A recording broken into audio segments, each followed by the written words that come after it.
Welcome everyone to another episode of Bryno's Homebrews here on Bryno's World. Well, it's been a little over a month, maybe about 5 weeks since I started work on this, my Ghost Pepper Stout. I don't know if I made a video about this for my secondary, but what I did basically, I took my Ghost Pepper, I put it in here along with the rest of the beer here, so I reckon I've got maybe 3/4 of a gallon worth of Ghost Pepper Stout here. I think the Ghost Pepper is actually settled to the bottom, but in any case, it's now time to finish up the product. So what I'm going to do, I'm going to take this, put that into this keg here, and of course do the other normal stuff, the measurements, and of course the tasting at the end, which will be the, usually it's the most fun part, but given the Ghost Pepper and the Scoville units that are in play, could be difficult. But let's not waste any more time. Let's get to getting to. So first things first, I'm going to fill up this test tube here to get the measurements, and it's a lot easier with this tiny little carboy here. And while I let that settle down, I'm going to get the rest of this in here. See if I got a funnel. Yep, I got a funnel drying here that I can reuse. Alright, and I got my carboy. I got my 1 gallon keg here, funnel. Let's get to storing. Gotta be careful.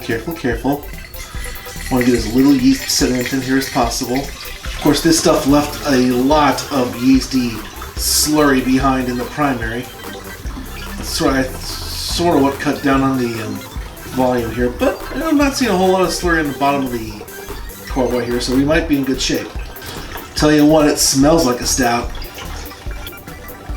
Alright, I think that's good. And as you can see at the very bottom here, there is your Ghost Pepper covered with yeasty sludge. Okay, so now that the beer is in the keg, let's seal it up. Now, I do have a device that can make this function as somewhat of a tap, but I don't think it really works very well, so I'm just basically using this as a 1 gallon growler. So I'm going to take this and put it into the fridge back there.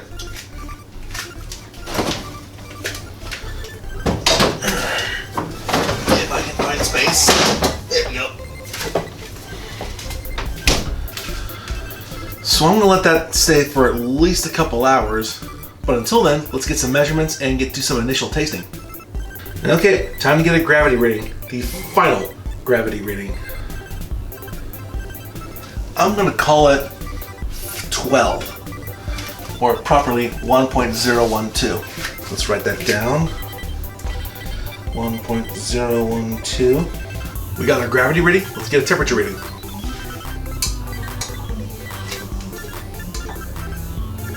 (71 degrees Fahrenheit even).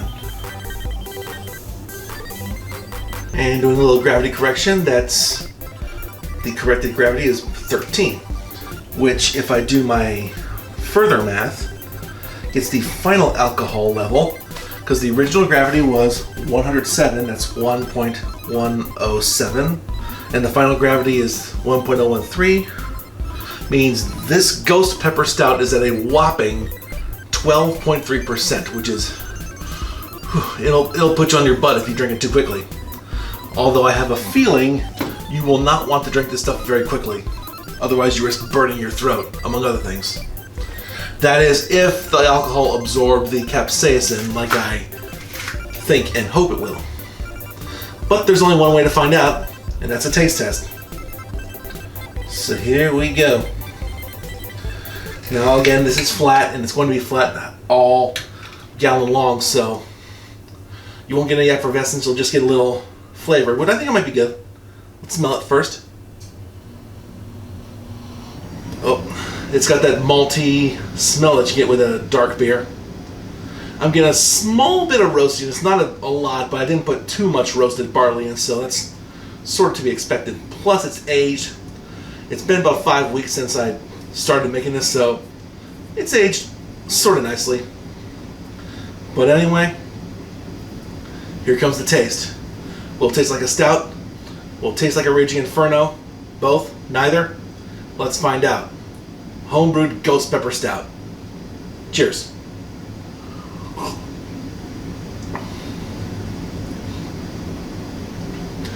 Woo! Woo! Woo! Oh God! Woo! That burns the back of the throat. But it's got an interesting finish at the end.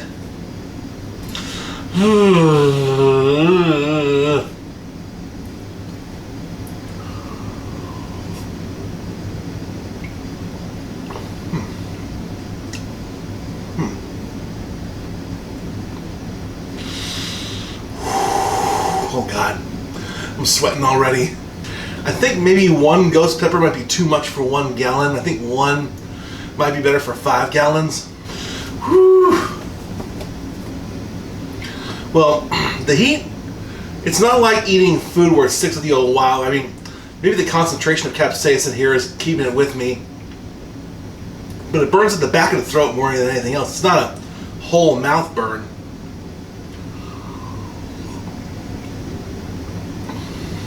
For the first few bits of taste, it tastes kind of like a nice stout, but then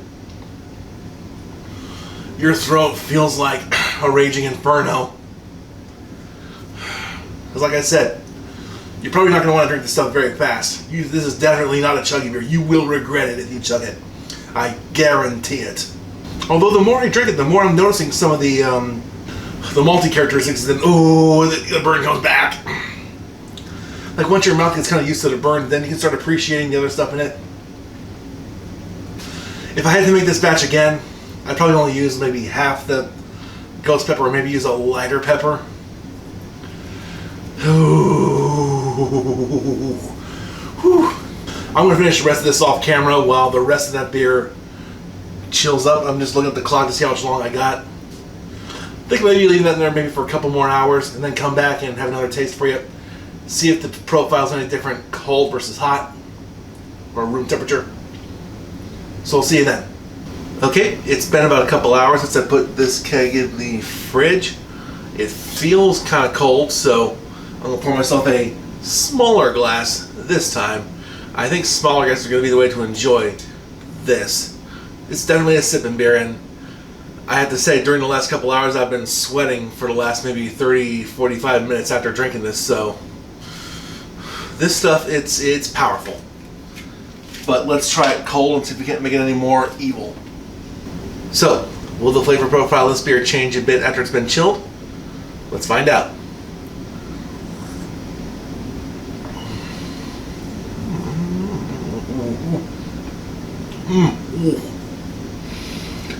I got a little bit of the sweetness beforehand when it first hit my mouth, and then the flames just hit me in the back of my mouth, and it's still sticking with me in the back. I think chilling it helped a little bit.